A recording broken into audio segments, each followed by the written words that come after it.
د سلو پښتونخوا ګرانو لیدونکو د جاوید ملنګ یم بر دیر واړی بازار کې دا مهال د یو پیزار جوړونکي په دکان کې موجود یم. قدرمندو لیدونکو هر کله چې د اختر ورځ شپې شي نو په دیر کې موچیان سپلۍ جوړوي او دا مهال چې دی زه په یو داسې دکان کې موجود یم چې یو زلمی دی نثار احمد د یوې مودې نه بوټان جوړوي.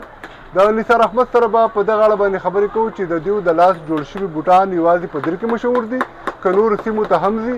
د نثار احمد سره به په دغه اړه باندې خبرې کوو. راسره اوسئ.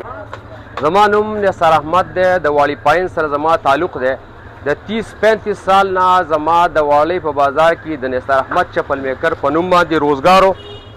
په دغه روزګار کې د اپرومنټ دپاره زه لاړم او ما د بوټ په مختلف کارخانو کې د بوټ زده کړه وکړه او هغه ټکنیک ما واړی ته راوړه. اوس په دې دوکان کې الحمدلله موږ هر قسم بوټ په ملټیپل چایس باندې جوړو. کم کلر د چا خوښي کم ډیزاین د چا خوښي نو هغه په ملټیپل چایس باندې تیاریږي په ښه اعلی کوالټي اعلی ډیزاین باندې.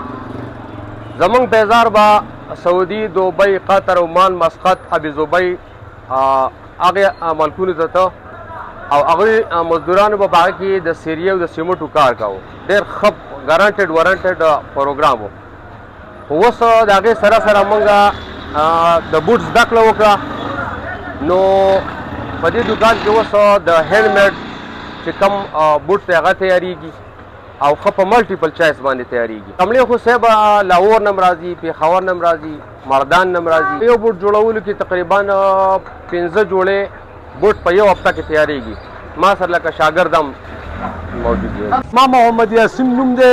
تعلق مې د پېښور سره دی. زه راغلی یم نثار احمد ته د بوټ پسې.